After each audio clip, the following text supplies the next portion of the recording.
de noviembre. Ya son las 7, entonces vamos a comenzar. A los que están ya asistiendo, les vamos a empezar entonces a dejar el link de asistencia. Recuerden que ese link de asistencia es muy importante porque ya se está tomando incluso para valorar cómo nos va con el CREP y cómo seguimos mejorando, pero también para la valoración de la participación de los estudiantes de maestría y de doctorado. Hoy entonces nos acompaña Carol Vanessa Mesa. Carol es microbióloga y bioanalista, es estudiante de la maestría de TDR de la cohorte 18 y nos va a presentar un artículo que se llama Las escuelas como centros de iniciativas educativas en salud, investigación de conductas sanitarias y conductas de riesgo de infección por dengue en escolares y miembros de la comunidad, una revisión sistemática. Entonces, bueno, Carol, adelante y muchas gracias. Gracias. Buenos días a todos. Entonces, para comenzar la exposición y para que todos estemos en contexto, ya que las revisiones sistemáticas y los metaanálisis son un tema relativamente nuevo, quiero hacer una pequeña introducción para que entonces todos hablemos como en el mismo lenguaje. ¿Qué es una revisión sistemática entonces? Son investigaciones originales cuya unidad de análisis son los estudios o investigaciones primarias, a diferencia de las otras investigaciones originales en las que tenemos que la unidad de estudio van a ser los individuos, los pacientes, los animales de experimentación, las células o cualquier otra que se le parezca. En la revisión sistemática nos vamos a enfocar en que nuestra unidad de análisis y en la que tenemos que procurar la calidad son otros estudios o otras investigaciones publicadas o no publicadas. Son los datos más que los pacientes. Siempre deben ser consideradas investigaciones originales, porque en muchas partes o muchos autores consideran que el hecho de ser una revisión que se hace de otras revisiones, entonces ya es una investigación secundaria, pero esto no es así, ya que estamos siguiendo el método científico para resolver una duda o una inquietud y alcanzar un objetivo. ¿Cuáles son entonces los pasos para realizar una revisión sistemática o un metaanálisis? El primero es hacerse una pregunta de investigación, al igual que lo tenemos en cualquier tipo de investigación. Esa debe ser clara y se sugiere entonces seguir la estrategia PICO, en la que entonces planteamos o tenemos en cuenta cuál es la población, la intervención, el control y el desenlace. Y ya a este PICO le hemos agregado la T de tratamiento para saber entonces a qué nos estamos refiriendo. Luego está la estrategia de búsqueda, debe ser clara, reproducible, no se debe limitar a una base de datos ni a un idioma.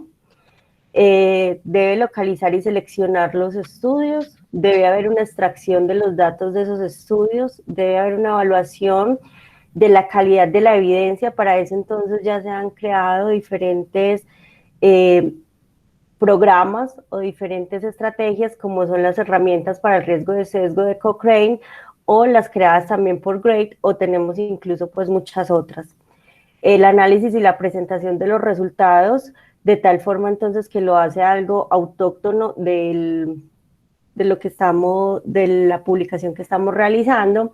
Y finalmente, si los datos lo permiten, entonces realizar un metaanálisis, que es un análisis estadístico, y escoger entonces cuáles van a ser esas condiciones para presentar el metaanálisis, si va a ser efectos fijos, efectos aleatorios, metaregresión, la evaluación de la heterogeneidad y la sensibilidad. Una revisión sistemática, entonces, tiene gran impacto e importancia en la selección de los artículos que se van a tratar. Se reúnen de manera metódica toda la evidencia disponible y se deben establecer unos criterios de elegibilidad y de exclusión para poder, entonces, seleccionar estos artículos. Eso comprende, entonces, que va a haber una revisión exhaustiva de cada uno de los artículos, que tiene que estar protocolizada, es decir, se debe definir previamente cómo se va a hacer la lectura de estos artículos, comenzando desde el título, siguiendo desde el abstract y posteriormente el análisis completo. Lo ideal es que haya 2 evaluadores. Cuando esos 2 evaluadores no coincidan en la evaluación y esta evaluación será independiente, entonces se sugiere llegar a un consenso o utilizar la opinión de un tercero para lograr entonces la selección o no del artículo que está en disputa.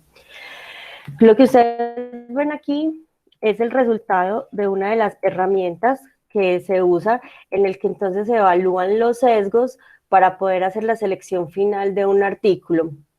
Entonces, dependiendo de diferentes dominios, vamos haciendo la elección del artículo. Eso es muy importante cuando estamos haciendo la revisión sistemática, pero es más importante aún cuando vamos a hacer el metaanálisis, porque en la revisión sistemática incluso podemos incluir y criticar artículos con los que haya inconvenientes y con los que entonces nosotros consideremos que hubo riesgo de sesgos. Pero lo ideal es que un metaanálisis no incluya esto porque entonces ya estamos incluyendo un error en nuestro propio artículo al incluir artículos que tengan alto riesgo de sesgos en cualquiera de los 5 dominios. Una diferencia es que lo que consideramos entonces las revisiones narrativas no siguen este tipo de protocolos, al contrario de lo que sí sucede con una revisión sistemática. El día de hoy entonces yo les voy a exponer una revisión sistemática y quiero sugerirles unas preguntas que aparecen en la guía para hacer lectura crítica de medicina, de literatura médica. Quisiera sugerirles estas preguntas para que las tengamos en cuenta para hacer el análisis crítico de esta revisión y posteriormente las retomaremos al final de la misma. Entonces, la revisión abordó explícitamente una pregunta clínica sensata. Fue exhaustiva la búsqueda de estudios relevantes, se evaluó el riesgo de sesgo de los estudios primarios, la revisión abordó posibles explicaciones de diferencias en los resultados, presentó la revisión resultados que están listos para la explicación clínica, la selección, evaluación de los estudios fueron reproducibles, la revisión abordó la confianza en el efecto estimado. Entonces, como les comentaba, lo que voy a exponerles el día de hoy tiene como título Las escuelas como centros de iniciativas educativas en salud, investigación de conductas sanitarias y conductas de riesgo de infección por dengue en escolares y miembros de la comunidad, una revisión sistemática. Entonces, el vector Aedes aegypti es un vector de gran importancia, ya que tiene una distribución cosmopolita que se encuentra principalmente en regiones tropicales y subtropicales y ha sido implicado o se ha demostrado su relación en la transmisión de diferentes infecciones arbovirales. Esas enfermedades, entonces, principalmente encontramos el dengue por su impacto epidemiológico, pero también se ha asociado entonces con otras enfermedades como chikungunya y zika, que tuvieron sus epidemias en 2014 y 2015 en el caso de Colombia, que también son enfermedades febriles, pero que aparte de eso, pues entonces se caracterizan por otras sintomatologías, como en el caso de chikungunya, que por posteriores, entonces, condiciones crónicas como dolor crónico en las articulaciones después de su enfermedad, y en el caso de Zika se caracterizó por el riesgo de microcefalia o se caracteriza pues por el riesgo de microcefalia en el feto cuando la madre ha adquirido la infección durante el embarazo. ¿Cómo se hace el control entonces de estas enfermedades? Actualmente no existe una vacuna, la vacuna entonces que está en circulación en el caso del dengue es una vacuna con gran cantidad de inconvenientes, como el hecho de que solo puede ser usado en personas que previamente hayan tenido dengue. No hay un tratamiento específico para ninguna de las enfermedades, se trata la sintomatología y nos centramos principalmente en el manejo de las densidades de los vectores. En este caso, entonces, se hace el control de insecticidas y algo muy importante es el trabajo que se logra hacer con la comunidad, haciendo la eliminación de posibles criaderos, sobre todo en época de lluvia o en lugares donde el almacenamiento de agua es común por condiciones, entonces, como la falta de acueducto o los constantes intermitencias en el sistema de agua que los que les proporciona la comunidad. En ese sentido, entonces, vamos a hablar que la educación para el control de dengue es de gran importancia, ya que al llegar a las comunidades a través de actividades educativas, involucra directamente a la población para el control de los vectores y de esa forma se puede reducir la población de los mosquitos. El objetivo entonces de estas actividades es detener la reproducción de los mosquitos mediante la cooperación comunitaria, eliminando contenedores en los que estos se pueden reproducir. En este sentido, con todo lo anterior, el objetivo de esta revisión sistemática era proporcionar una actualización sobre el estado de la educación para la salud sobre el dengue en las escuelas, discutiendo la efectividad de las intervenciones educativas en las escuelas y sus comunidades. Además, se discuten nuevas perspectivas sobre la investigación del comportamiento de salud con el fin de reducir la cantidad de conductas de riesgo que conducen a la proliferación de mosquitos y la propagación de enfermedades arbovirales entre niños en edad escolar y otros miembros de la comunidad. La metodología entonces empleada por los autores, donde hicieron la búsqueda, en Google Scholar, en PubMed y en el Cielo. ¿Cuáles fueron los términos entonces buscados? Dengue, mosquito, Aedes aegypti, educación, escuela y niños. ¿Cuáles fueron las condiciones de búsqueda? Entonces ellos limitaron su búsqueda al idioma inglés, español y portugués, descartando todos los manuscritos que no estuvieran en este idioma o que su resumen no se encontrara en inglés. ¿Qué criterios de exclusión utilizaron? No incluían... si el artículo no incluía escuelas de tipo primario o secundario como parte del estudio, entonces no eran tenidos en cuenta, o si eran estudios desarrollados con estudiantes de pregrado de universidades. ¿Cuáles fueron los criterios de inclusión para los estudios? Entonces, estudios de conocimientos, actitudes y prácticas sobre el dengue en las escuelas, intervenciones educativas sobre el dengue o control de mosquitos de Aedes aegypti en las escuelas. Los artículos entonces seleccionados se dividieron en 3 categorías: en estudios exploratorios, donde los estudiantes a través de las encuestas CAP, o sea, para conocimientos, actitudes y prácticas, intervenciones educativas en estudiantes y estudiantes que forman parte de intervenciones basadas en la comunidad. Entonces, en la primera categoría tenía como objetivo evaluar el conocimiento general, las actitudes, los riesgos percibidos, la autoeficacia de las prácticas de la enfermedad para el control de la enfermedad del dengue a través del control entonces del vector. La segunda categoría, que son las intervenciones educativas en estudiantes, entonces era diseños de propuestas educativas dirigidas a enseñar a los estudiantes sobre el dengue severo y estrategias para el control de Aedes aegypti. Y en la tercera categoría, los estudiantes que forman parte de las intervenciones basadas de la comunidad, entonces fueron intervenciones basadas en la comunidad que involucraron a las escuelas como punto de encuentro para la educación comunitaria y los estudiantes se involucren con la comunidad con fines de educación y control del dengue. ¿Cuáles fueron entonces los resultados encontrados? Se seleccionaron publicaciones que estaban entre los años 1992 a 2019, se encontraron 41 artículos en inglés, 10 en español y 1 en portugués, para un total entonces de 6.611 publicaciones, incluyendo duplicados. Después entonces de hacer el screening para hacer la exclusión de los que no cumplían con los criterios de selección, se seleccionaron 81 estudios. Posteriormente entonces se hizo una evaluación secundaria y quedaron finalmente 52 estudios que fueron repartidos en las 3 categorías: 12 para la primera categoría, 21 para la segunda y 19 para la tercera. En los estudios entonces reportados tenemos que en su mayoría eran estudios que estaban en el sudeste de Asia o en América del Sur, pero con respecto a las intervenciones basadas en la comunidad, la mayoría se realizaron en América del Norte y Central.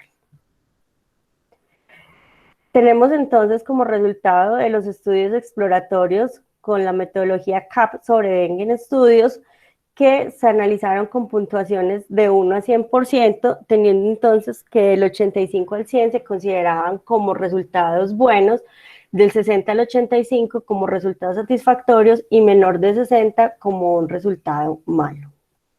Se seleccionaron 2 estudios para evaluar el conocimiento y las actitudes y las prácticas sobre el dengue entre los estudiantes de las comunidades y correspondían a estudios en los lugares del sur y sudeste de Asia, Oriente Medio y América del Sur. Como resultados, entonces, se encontró que la mayoría de los estudiantes involucrados en las investigaciones sabían que los mosquitos pueden propagar la enfermedad y eran conscientes de los síntomas primarios del dengue como fiebre y dolor articular, pero tenían dificultad para interpretar como conceptos en los que se hablaba de dónde se reproducían los mosquitos, para identificar criaderos y para encontrar cuáles serían los métodos de control.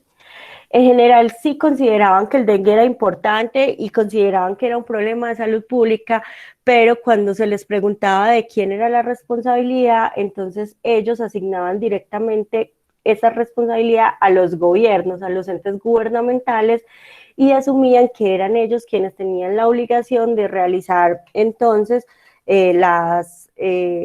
los controles con insecticida o con otros medios para la eliminación de los vectores. La mayoría han realizado con frecuencia alguna actividad de prevención, pero esto generalmente no continúa y permanecen pasivos ante esta situación. Las intervenciones en escuelas entonces se plantearon en esta tabla en la que se reporta el estudio, el lugar, cuál fue la muestra, qué tipo de intervención se realizó y finalmente cuáles fueron los hallazgos más representativos. Tenemos entonces que para esto se seleccionaron 21 estudios que cumplieron con los criterios de inclusión y se clasificaron como 16 estudios cuasi experimentales con una estrategia pre-test y post-test, 2 ensayos de campo, un taller, un estudio de caso y un informe de investigación. Las intervenciones consistieron principalmente en campañas gubernamentales, conferencias, ejercicios en manuales, películas y actividades lúdicas como juegos de mesa, canciones, cuentos, dramas, títeres, intercambio de material informativo como folletos, ayudas y carteles, y actividades prácticas como búsqueda y control de cría. Frente a estas prácticas, entonces, los resultados observados más relevantes incluyeron que las intervenciones lúdicas fueron las que más llamaron la atención de los estudiantes y particularmente la que implicaba ya directamente llevarlos a campo a encontrar los criaderos y hacer directamente el control de los vectores. Cuando se hacían las pruebas CAP, mostraron que los niños participaban más en estas actividades y que su selección principal y su conocimiento principalmente aumentaba en el momento en que se hacía el trabajo de campo o que se utilizaban juegos. No sucedía lo mismo cuando tenían folletos, que había un aumento en el conocimiento, pero no era significativo. Con respecto a la tercera categoría, que son las intervenciones escolares y comunitarias para el control de Aedes aegypti, entonces se planteó esta tabla en la que tenemos entonces los autores, el país, la descripción del estudio, que es un poco más detallada, y los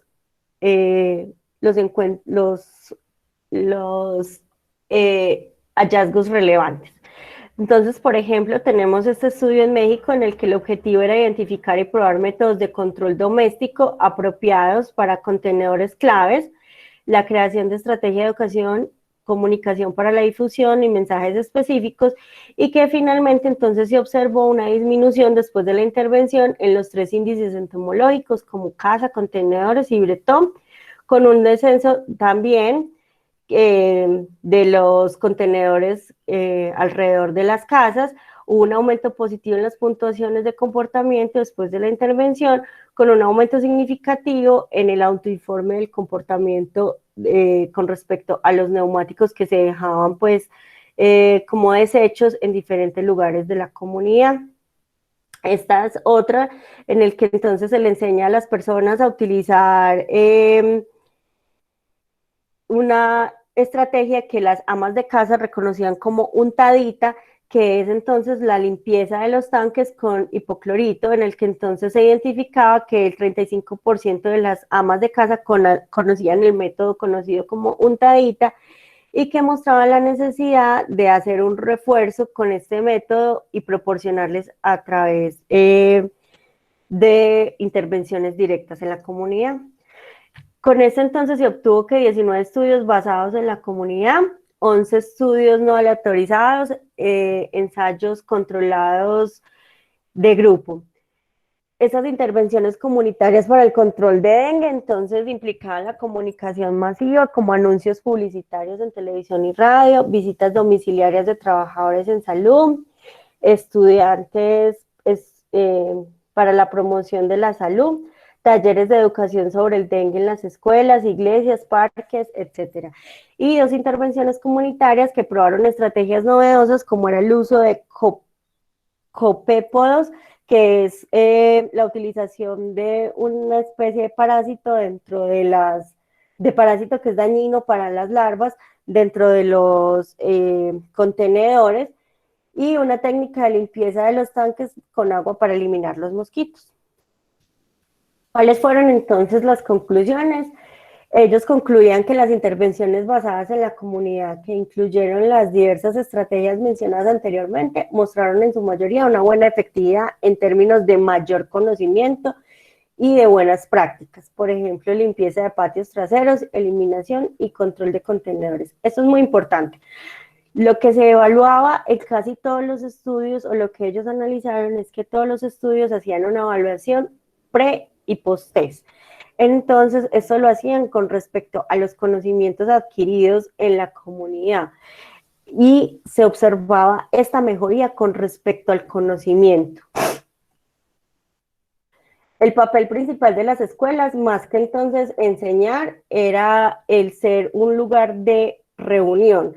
Esto se ha cuestionado mucho porque incluso algunos gobiernos o algunos ministerios han propuesto que la escuela sea entonces una creadora del conocimiento o que sea partícipe del conocimiento, como se ha hecho con otras estrategias, como por ejemplo las de control neonatal, ¿cierto? Donde las escuelas deben impartir a los estudiantes cursos o clases en las que se les habla con respecto a las condiciones para evitar ITS y para contracepción, como el uso de preservativo u otras, y que ya están incluidas entonces dentro de las responsabilidades de las escuelas.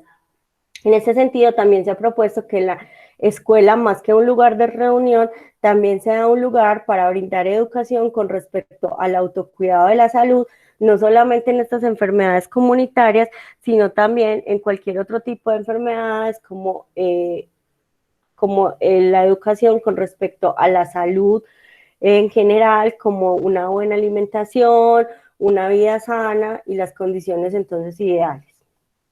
Las encuestas exploratorias mostraron que el conocimiento, las actitudes y prácticas sobre la enfermedad y el control de dengue son generalmente eficientes entre los estudiantes, y las estrategias educativas tradicionales como las conferencias, la realización de ejercicios manuales e intercambio educativo impreso, aunque son útiles, no son las que muestran los más altos aumentos en el conocimiento para los adultos, para los alumnos. Esto pues considero que es importante tenerlo en cuenta porque a veces nos basamos en estrategias cuando hacemos diferentes campañas que a nosotros nos parecen fáciles de realizar, como por ejemplo la creación de volantes y la repartición de los mismos, pero cuando hacemos estas estrategias debemos tener en cuenta la comunidad a la que nos estamos dirigiendo y de cuál es la forma más adecuada para llegar a estos alumnos.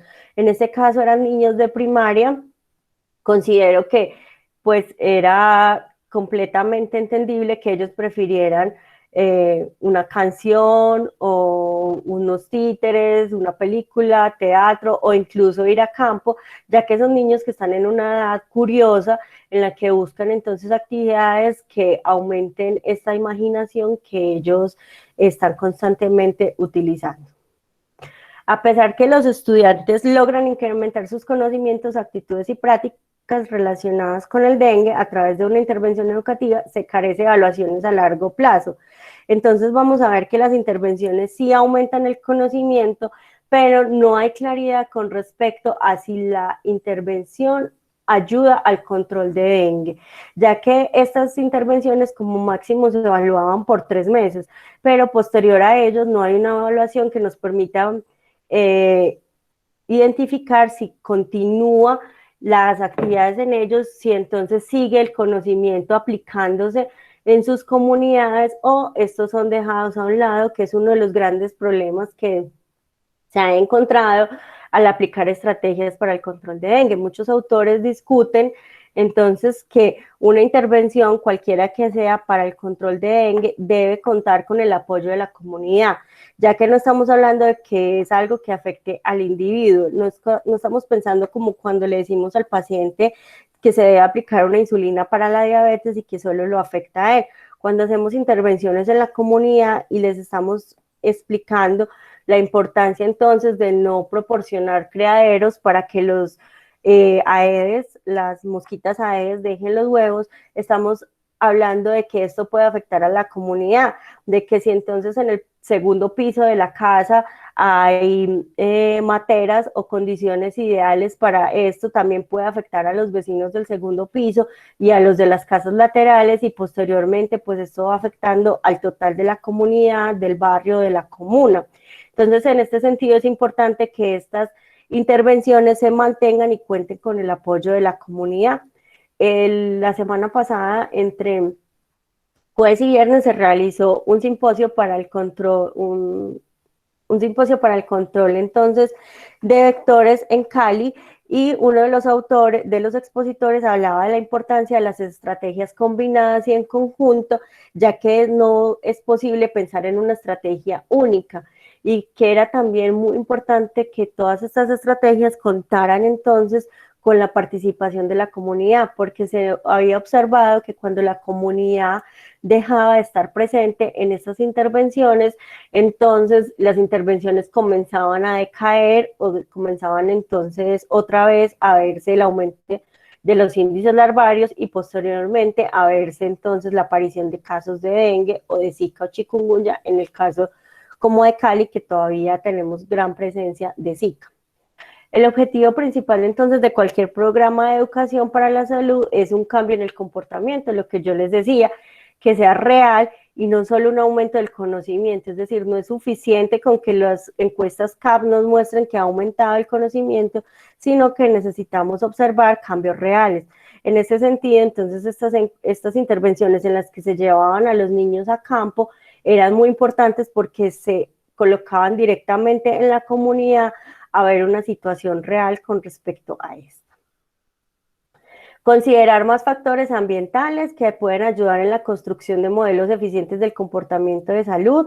Esto es importante entonces tenerlos en cuenta que cuando estamos hablando de comunidad no podemos simplemente imitar conductas que se realizaron en otras partes, sino que es importante identificar qué es lo que a nuestra comunidad de intervención la podemos llegar y qué es lo que les interesa en estos temas. No podemos simplemente asumir que lo que se vio en Bangladesh nos va a servir a nosotros porque son comunidades diferentes, incluso en términos de cómo se agrupan socialmente las comunidades.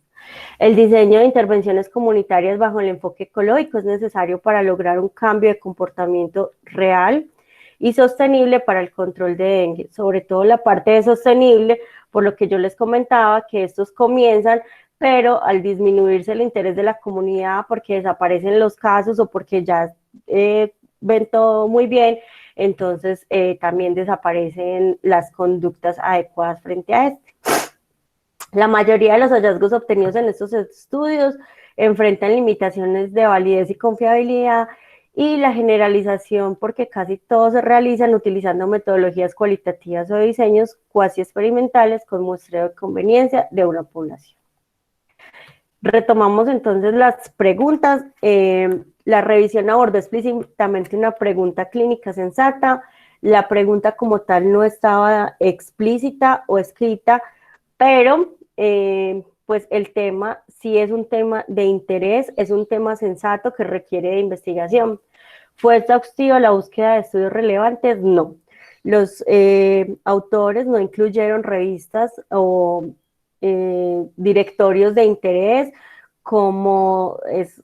en este momento no recuerdo el nombre, pero hay muchos otros y, por ejemplo, Google Scholar, que aún no es considerada como uno de los buscadores más importantes, solamente incluyeron PubMed como uno de los buscadores importantes. Aparte de eso, restringieron la búsqueda de idiomas. En las revisiones sistemáticas es muy importante no hacer restricción de idioma, ya que en otros idiomas también se realizan publicaciones, sobre todo cuando son este tipo de publicaciones comunitarias, como es de interés de la comunidad local, entonces suelen hacerse publicaciones en revistas más cercanas a la comunidad para lograr entonces el impacto, por lo que es muy importante no hacer restricciones del idioma.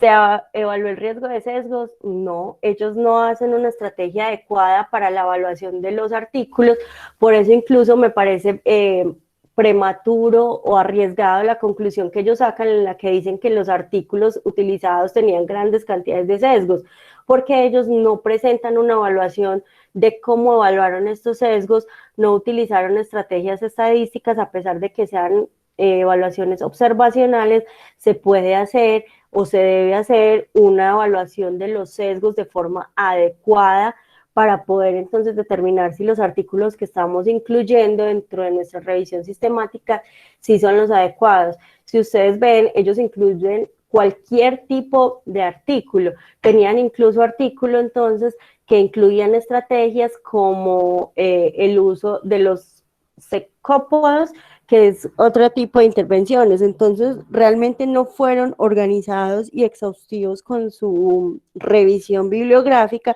por lo que finalmente creo que la discusión se disuelve y no se logra una conclusión ideal de lo que se pudo haber hecho con una investigación tan importante como son estas intervenciones comunitarias. La revisión abordó las posibles explicaciones de diferencias en los resultados, no lo hicieron, y hay muchas posibles explicaciones, como el hecho de que las intervenciones estaban realizadas en diferentes países, incluso en diferentes continentes, y aparte de eso no se tenía como una secuencia de las intervenciones, es decir, no se realizó una categorización del tipo de intervenciones de forma que pudiéramos hacer una comparación entre una y otra y ver finalmente si los resultados funcionaban o no. Se presentaron resultados que estén listos para la aplicación clínica. En este caso, pues no corresponde la pregunta porque no estamos hablando de una intervención clínica. La selección de los estudios fue reproducible, pues es una muy ambigua. Realmente es difícil pensar en que vaya a ser una revisión, pues en caso tal de que volviéramos a realizarla, coincidamos con la búsqueda porque ellos no son muy específicos en cuáles fueron esas estrategias que utilizaron entonces para descartar o para seleccionar los artículos. Y la revisión abordó la confianza del efecto. No, ellos no utilizan ningún tipo de análisis estadístico con respecto a lo que utilizar. Muchísimas gracias.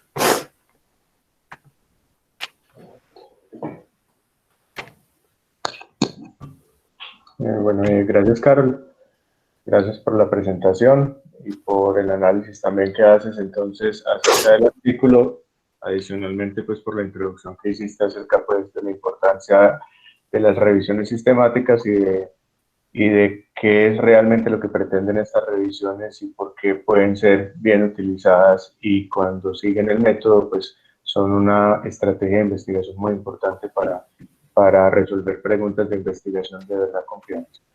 Entonces, bueno, a partir de este momento los invito a todas las personas que están acompañándonos, 36 personas en este momento, a que nos compartan entonces sus reflexiones o preguntas que tengan acerca del artículo.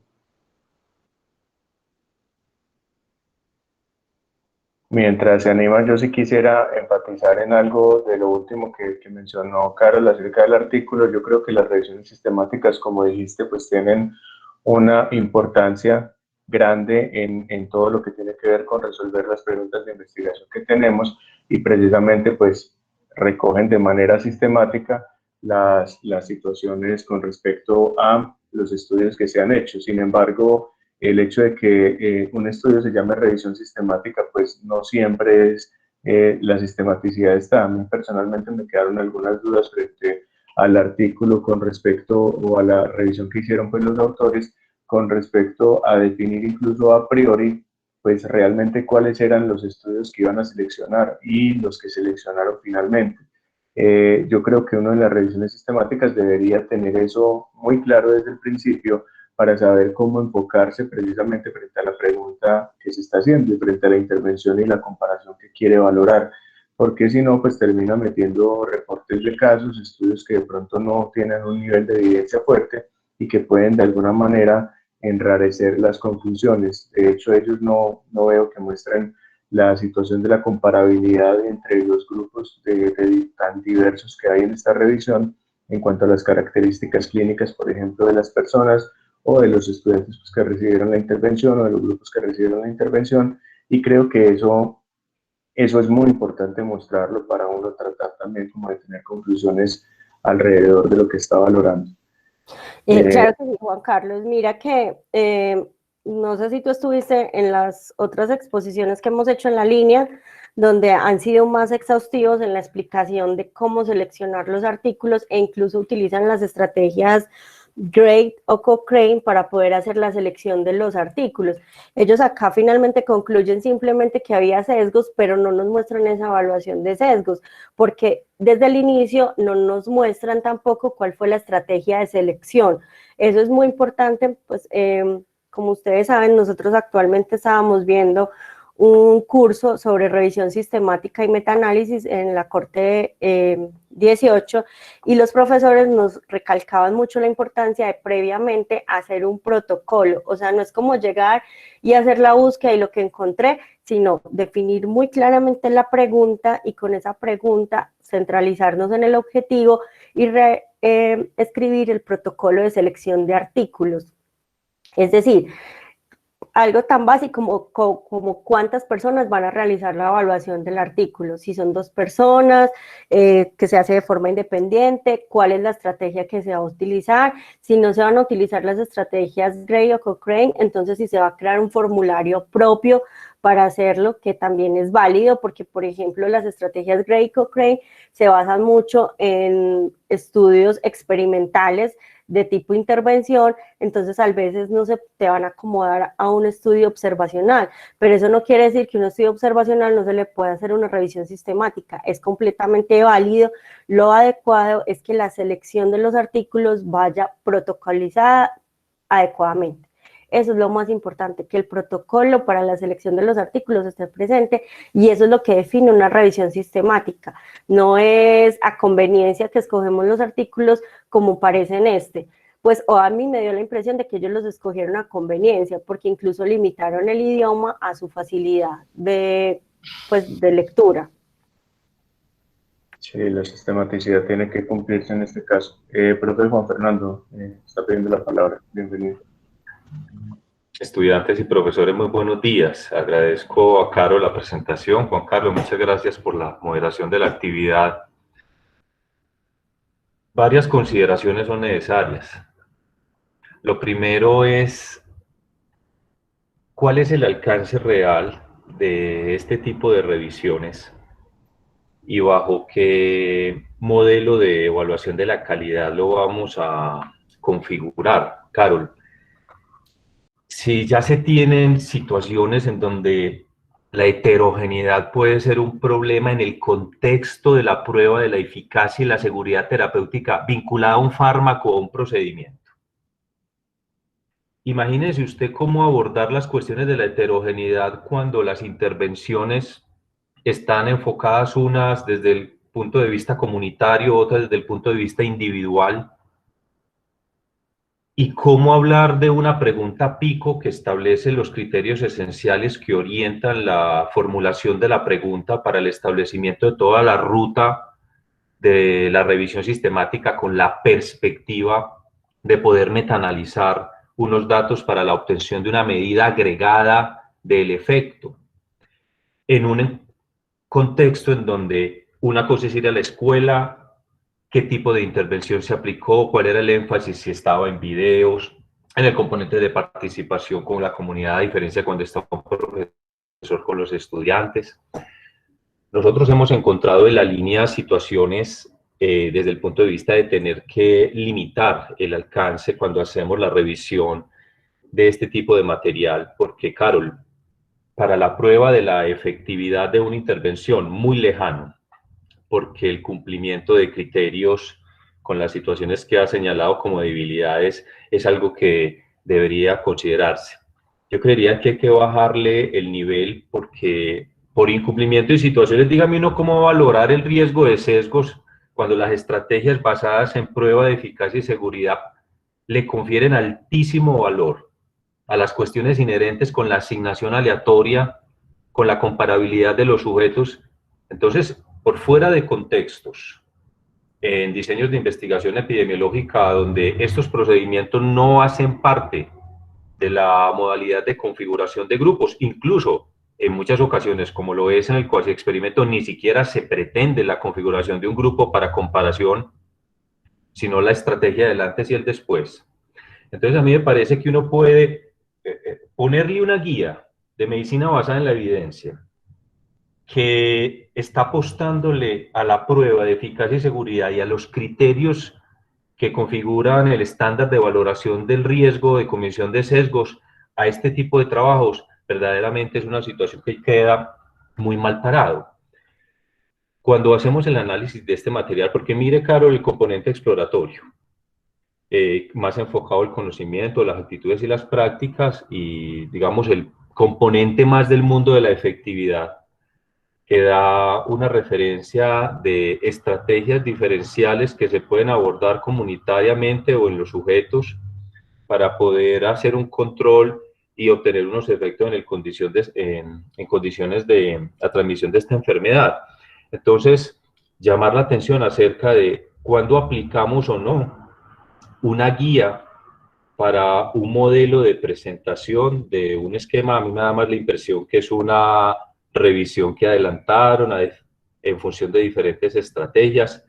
Y creo, Carol, que en estas situaciones puede ser de interés que, como queda tan difícil hacer una prueba de efectividad, ¿cómo midieron los conocimientos? Todos aplicaron el mismo test. ¿Hay un consenso o unos criterios sobre los cuales se puede hacer la valoración de un desenlace y la determinación de una efectividad, haciendo el panorama de los artículos que estaban presentados? Muy difícil va a ser. ¿Cuánta heterogeneidad está metida ahí? Nosotros hemos sacado de alguna manera de este tipo de artículos, no nos vamos hasta por allá porque sabemos que van a estar demasiado limitados para cualquier posibilidad de metaanalizar o frente a cualquier alternativa de valoración con los criterios y la rigurosidad. Por ejemplo, estar migrando a la valoración de una guía Prisma con los criterios para reporte de evaluación de calidad de una revisión sistemática y metaanálisis. Carol, ni se le ocurra. Pero podría haber un valor muy grande en términos de la identificación entre todas las estrategias que están planteadas. Algunos autores lo que presentan también en anexos o en otra publicación es el protocolo de la intervención comunitaria o la estrategia educativa que fue incorporada con los niños. Y puede para la investigadora, para la línea de investigación, ser muy útil ver que cuando están haciendo tantas cosas frente a la intervención del problema, algunos autores podrían tener alternativas de intervención con protocolos que están muy bien detallados. Entonces, Carol, mi recomendación es que en algunas ocasiones este tipo de revisiones que uno las ve tan cortas a la hora de la valoración de la calidad con estas guías, puede ser también muy útil en la presentación que identifiques entre tantas cuál era una que verdaderamente daba referencias de un protocolo epidemiológico, de una estrategia orientada a unos manuales, a los momentos de trabajo. Hay personas que en el mundo intervienen problemas que tienen que ver con variables ecológicas o con cuestiones relacionadas con el comportamiento, y son muy juiciosos para darle a uno una referencia de cómo podría hacerse la intervención en comunidades o en sujetos. Yo recomendaría que cuando tengamos este tipo de publicaciones, también nos demos a la tarea de ver entre tantas cuál puede ser una que al que está encargado el club de revistas le llamó la atención por su solidez. Muchas gracias, Carol, y muchas gracias, Juan Carlos. Gracias, profe. Profe, sí, mire, con respecto a lo que usted dice, como de la evaluación del artículo, pues cuando pues yo hago la crítica con respecto a la selección de los artículos que ellos incluyeron, nosotros veíamos que, por ejemplo, podía llegar a haber revisiones que uno encontraba hasta 7.000 artículos y finalmente seleccionaba 9. Ellos seleccionaron 52, que es bastante. Y creo que, por ejemplo, si se hubieran centrado en los 16 que manejaban la misma estrategia, hubiera sido mucho más útil la conclusión que sacaban con respecto a lo que estaban hablando, porque de esa forma hubieran podido hacer la comparación entre los 16 que eran estrategias pre y post y pudieran haber hecho comparaciones entre ellas. Entonces, coincido mucho con lo que hablaba Juan Carlos ahorita. El hecho de que algo al final diga revisión sistemática no necesariamente está relacionado con que sí sea revisión sistemática. En este artículo, por ejemplo, mi crítica fuerte va hacia el hecho de que ellos no realizaron una revisión adecuada, o bueno, la revisión tal vez sí, pero no la selección final para poder concluir, porque finalmente las conclusiones terminan siendo muy ambiguas y creo que se pudo haber hecho como un trabajo mucho, o sea, con la cantidad de información que tenían, creo que pudieron haber llegado a conclusiones mucho más elaboradas y concisas y finalmente entonces no abarcar tanto, porque eso es algo que también nos hablaban el profesor Zuleta y era cuando nosotros hacemos la pregunta tenemos que pensar cuál es la amplitud que le vamos a dar a esa pregunta, o sea, qué tanto queremos abarcar y qué tanta es la posibilidad que tenemos. En este momento, pues que nosotros estamos planteando nuestro proyecto en torno a las revisiones sistemáticas y los metaanálisis, precisamente pues es una de las grandes inquietudes porque esa pregunta debe crearse previamente a precisamente tener los artículos buscados. Entonces, creo que pues el artículo personalmente cuando yo lo revisé sí esperaba más, pues como por lo que esperaba según pues, la lectura que había hecho previamente del abstract y todo esto, pero sí me dejó pues como con muchas inquietudes con respecto a cómo se debe elaborar adecuadamente una revisión sistemática y que definitivamente este no cumple con muchos de los criterios deseados de la misma. Entonces, pues, es como mi percepción al respecto. Sí, finalmente, una cosa es recoger estudios en función de intervenciones que me llamen la atención y presentarlas en un artículo. Otra muy diferente es conducir una revisión sistemática siguiendo el estándar que hoy conocemos. Yo creo que si usted le dice casos y controles, pues entonces hay un protocolo que orienta la conducción de un estudio en epidemiología de casos y controles. Igual sucede para esto, Carlos, también es una lección de que no siempre el título da referencia de lo que nosotros hoy conocemos a la luz del conocimiento y los debates en revisión. Muchas gracias a todos. Gracias, profe. La profe Paula nos hace una pregunta. Perdón, profe Elkin, que la profe Paula nos había hecho aquí una pregunta. Claro, y nos dice, mil gracias, Carol. Una pregunta, ¿es el cambio de comportamiento el único o el mejor indicador para definir que una estrategia en educación para la salud es exitosa? ¿Podría haber algo más? ¿Podríamos proponer alternativas? Sí, definitivamente. Bueno, primero yo considero que sí son demasiado importantes las intervenciones en la comunidad y el lograr una educación en la comunidad logra que realmente una estrategia permanezca y sea sostenible. Pero creo que todavía estamos en esa etapa de descubrir cuáles son esas estrategias para ver si funciona o no. Es importante que el conocimiento aumente, como lo hemos hecho pues como incluso desde nuestro conocimiento básico primario, que a los niños los evaluamos y hacemos todo este tipo de cosas, pero finalmente, ¿cómo llegan a la aplicabilidad? ¿Cierto? Entonces, algo que se mencionaba es después del tiempo, posterior al tiempo, evaluar si sí bajan los índices de dengue, si sí bajan los índices larvarios, o en este caso, si disminuye la cantidad de posibles contenedores de agua que se observan en la comunidad. Fue una de las estrategias que utilizó uno de los artículos, ¿cierto? Ellos medían qué tanto había disminuido en la comunidad la cantidad de contenedores que se observaban. Creo que sí hay que crear nuevas estrategias y creo que son necesario tener en cuenta en la comunidad que estamos tratando.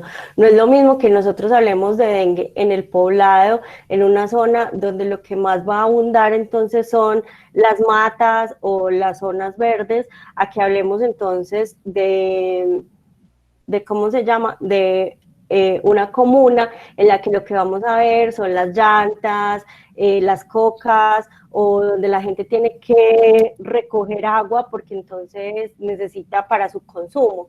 Entonces creo que es importante que previo a cualquier intervención siempre se conozca la comunidad y que los indicadores de los logros sean también en base con base en esta comunidad.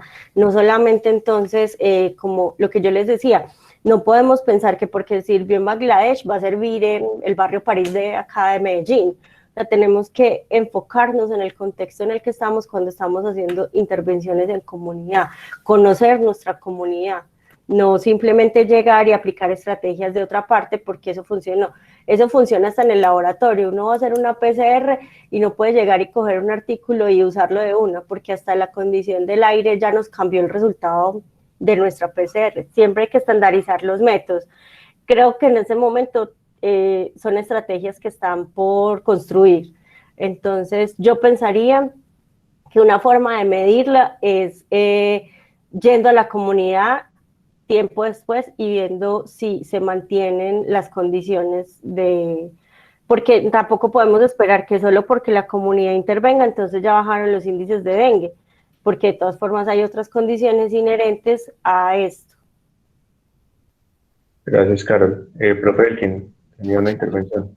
Quisiera comentar que en la pregunta, a pesar del método pues elegante del metaanálisis, pues es simple. La pregunta es muy sencilla. ¿Cómo se le enseña a los niños y a los adolescentes algo en relación con la salud? La respuesta que encuentran parece muy lógica, ¿cierto? Los niños aprecian mucho más las experiencias de juego y las vivencias que son lúdicas. Pero eso básicamente es la confirmación de lo que pasa en el ser humano en el proceso de aprendizaje. Cuando uno solamente estimula un sentido, como es el caso de escuchar una conferencia, entonces uno solo activa el oído y, como dicen en términos prácticos, lo que por un oído entra, por el otro sale. No se retiene en el cerebro esas conexiones neuronales que son las que forjan, como quien dice, la permanencia de un aprendizaje, de un recuerdo o de una especie de pensamiento que va a ser reiterativo, que se puede mantener regularmente, que se tiene ahí como un conocimiento fijo. Si nosotros agregamos a eso otro estímulo como es el visual, por ejemplo, cuando simplemente se lee y se escucha, pues mejora la captación y la retención. Pero si logramos involucrar más sentidos, como es el tacto, el gusto, la presión, la sensibilidad externa, los receptores de temperatura y algunas emociones agregadas al proceso, pues esa integralidad del estímulo hace que el cerebro tenga la capacidad de construir, dijéramos, redes neuronales que son capaces de retener y mantener el aprendizaje por mucho tiempo, quizá por el resto de la vida. Entonces el concepto es simple. Lo que aquí prácticamente se confirma es que en la medida en que un aprendizaje involucre más sentidos en el ser humano, participe no solamente entonces la audición, sino la visión, el tacto, el gusto, las percepciones interoceptivas y propioceptivas, más algunos aspectos emocionales que involucran hechos de la realidad, pues hace que eso permanezca más tiempo. E incluso el concepto de juego esto se lo preguntamos ahora a la doctora Paula, que es una estudiosa y entusiasta de este tema, de que también los adultos podemos aprender en actividades de tipo recreativo, agradable, es decir, experiencias que permitan disfrutar del conocimiento, simulaciones y aún juegos que hagan que los otros sentidos se activen y pueda permanecer más tiempo, dijéramos, el aprendizaje. El otro punto que me importa es cómo evaluar si hubo aprendizaje. Cuando uno hace pruebas de conocimientos, actitudes y prácticas, y si es de antes y después, eso está muy fácil al evaluar después que las personas tengan una memoria reciente que les permite mostrar que han mejorado el conocimiento en comparación con lo que estaban conociendo antes. O sea, dijéramos que es un hecho también muy fácil de demostrar, pero que es muy fugaz, que es muy efímero y que puede ser perfectamente intrascendente. Pasa casi como en nuestros estudiantes o en nuestra forma de enseñar, que una vez que a uno le preguntan por una cosa recientemente aprendida, pues uno alcanza a dar cuenta de eso. Los estudiantes dicen, si ya llevo un mes, 2 meses, un semestre, 2 semestres, ya justifican de que se les haya olvidado, porque el aprendizaje ha sido muy superficial, muy memorístico, y entonces no permanece para avanzar hacia un nivel más fuerte, como es el de la actitud, el del cambio de la emocionalidad y de la actitud y de la disposición para producir un cambio, y más allá el hecho de cambiar el comportamiento, cambiar el hábito y cambiar de hecho, dijéramos, la práctica. Para la pregunta que hace la doctora Paula, que también sería muy bueno que enseguida nos comente sobre esa inquietud que tiene, pues a mí me parece también que si no hay cambio en la práctica, si no hay realmente una transformación de las acciones y no se produce un cambio, dijéramos, real en indicadores de salud y en comportamientos, pues el aprendizaje no fue suficientemente efectivo. Pero aquí quiero es convocar y provocar a la doctora Paula para que nos comente cuál es su inquietud en relación con cuál es la verdadera forma de evaluar o qué otras alternativas de evaluar permitirían decir que sí valió la pena el proceso. Gracias, profe Elkin. Aquí también hay unos comentarios que me parecen muy interesantes y Jenny nos dice, en la metodología ellos mencionan que realizaron un scoping review para la selección de los artículos, por lo que realmente no es una revisión sistemática, sino de otro tipo. En este caso no cumple más los criterios del scoping review que de revisión sistemática. Y Mariana Alexandra Torres nos dice, es una revisión sistemática, en los métodos mencionan que hicieron un scoping review, pero para referirse a la búsqueda que hicieron en las bases de datos. Creo que es algo más de traducción. En las Scoping Review, la pregunta de investigación es mucho más amplia y el objetivo de esta es mostrarte toda la evidencia disponible sin aportar una síntesis. Me parece también interesante, no sé si Carlos de pronto tienes algo, o los estudiantes que están ahora en el curso de revisiones sistemáticas con el profe John Jairo, porque también creo que se puede estar dando algunas diferencias y algunas divergencias de conceptos entre lo que son revisiones sistemáticas de literatura, la sistematicidad que debería tener muchas de las revisiones, y ahora se escucha mucho en los Scoping Review. Entonces no sé ustedes qué han escuchado en el curso, qué nos pueden aportar.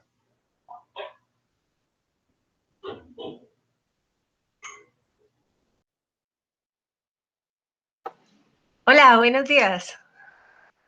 Hola, Mariana. Bueno, entonces, era lo que yo les decía en el comentario. La pregunta es muy diferente una Scoping Review a una revisión sistemática. Tienen ciertos puntos similares y tienen ciertos puntos en los cuales se diferencian. Dentro de los similares es que en los dos se hace un proceso de revisión, una metodología sistemática.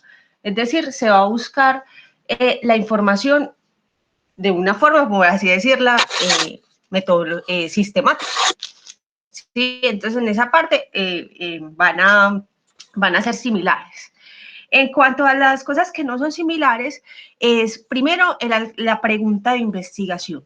La pregunta de investigación en una revisión sistemática es mucho más específica, mientras que en una revisión de alcance es una pregunta mucho más amplia. Les voy a dar un ejemplo de un artículo que estuvimos analizando con la profe Marcela en estos días.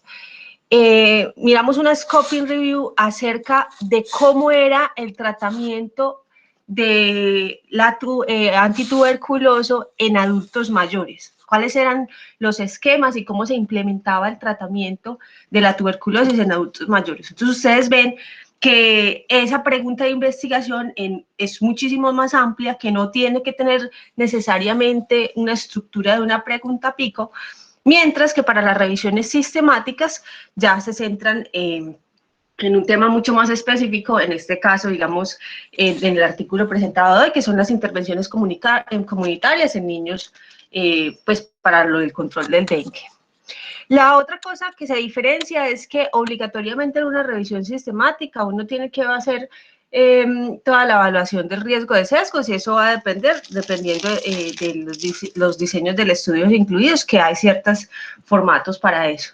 Mientras que en la Scoping Review uno puede llegar a hacer la evaluación del riesgo de sesgos, pero no es obligatorio. Lo otro es que en las revisiones sistemáticas uno hace el proceso de la revisión sistemática y trata de hacer una síntesis de la evidencia, mientras que en la Scoping Review uno lo que hace es, venga, le muestro toda la evidencia disponible con el fin de que las partes interesadas puedan mirar qué evidencia hay disponible y decir, y poder tomar decisiones, ¿sí? Pero lo único que te hace es como mostrar, mire, esto es todo el abanico de posibilidades que se hacen en torno a una pregunta de investigación en general. Y la otra diferencia es que las revisiones sistemáticas, cuando tienen un desenlace relacionado con la salud, se deben registrar en Próspero. Eso es algo ya como más como requisito para publicación, mientras que las Scoping Review no. Eso es. Bueno, muchas gracias, Mariana. Pues yo creo que ya como para ir terminando, pues el profe Juan Fernando también nos hace un comentario, dice: la profesora Paula expone la relevancia de definir el desenlace, se indaga en el sujeto, el efecto pues de estos instrumentos y o se indaga en el comportamiento del vector o los indicadores de dengue en una comunidad, lo cual puede escapar al alcance de la intervención educativa. Bueno, no sé si la profe Paula tiene algún comentario adicional que la han estado mencionando con respecto a su pregunta, si todavía está con nosotros. No, ya la profe Paula no está. Pero que ya se fue, así que yo quisiera redondear el punto relacionado con la evaluación. En relación a qué es lo que uno realmente aprende. Realmente aprender es agarrar, retener, conservar, dijéramos fijar y tener consigo a permanencia por el resto de mi vida. Cuando yo recibo un estímulo, el estímulo pasa fugazmente, me toca, me roza, me resbala, pues no hubo un aprendizaje. El aprendizaje es aquello que entra dentro de tu mente, transforma tus conocimientos, hace una real modificación de la estructura y el nivel de ese conocimiento que tengas sobre algo, pero además todavía ahí, incluso hasta ahora tenemos el conocimiento, tiene que pasar al nivel emocional o actitudinal y dijéramos alterar los aspectos emocionales respecto a ese conocimiento de manera tal que mi organismo, mi disposición sobre ese asunto sea distinta a la que había previamente, y entonces yo ya tenga un gran deseo de hacer una transformación en mi vida conforme a lo que he aprendido. Entonces pasé del espacio cognitivo al emocional y después debo, si es del caso también, si es realmente efectiva y real ese aprendizaje, convertirlo en un hábito, en una práctica, en una filosofía de vida, en un comportamiento, en algo que realmente transforma mi vida y que se puede saber que está transformado porque ya no son palabras, ya no son prédicas, sino son realizaciones, hechos, cosas que yo hago. O sea, el verdadero hecho del aprendizaje es cuando yo he logrado cambiar mi comportamiento, mis prácticas, y cuando en el mundo de la salud pública se observan realmente cambios en relación con la presencia de las enfermedades hasta llegar incluso a una posible erradicación. Así que el aprendizaje está en la dimensión del conocimiento cerebral, está en la dimensión del aprendizaje emocional, que es también cerebral, pero los ganglios basales, o que llamamos del corazón, y la otra es la motriz o el cambio de conocimientos, de comportamientos y prácticas, que en realidad es como quien dice la expresión más fidedigna de que yo ya realmente sé una cosa y creo en ella. Como dice, la fe sin obras es una fe vacía, o sea, solo hasta que yo transformo mi forma de vivir, de ser, de comportarme y logro cambios estructurales y de comportamiento que se pueden ver en mi forma de vivir o en el entorno en el que yo estoy mejorando las condiciones de vida, es cuando uno dice que el aprendizaje llegó a la plenitud de su expresión, del conocimiento, pasar a la actitud y luego a la práctica. Gracias. Bueno, muchas gracias, profe Elkin. Bueno, si no hay más comentarios, ya son las 8:05, creo que ya varias personas se deben retirar a sus actividades. Entonces, les agradezco mucho la asistencia. Recuerden, aún todavía hay tiempo, los que no hayan diligenciado el formato de asistencia, por favor, diligenciarlo. Y Carol, pues muchas gracias de nuevo por tu presentación, por los comentarios de todos los participantes. Muchas gracias. A todos buen día. Gracias, Carol. Feliz día. Gracias a todos.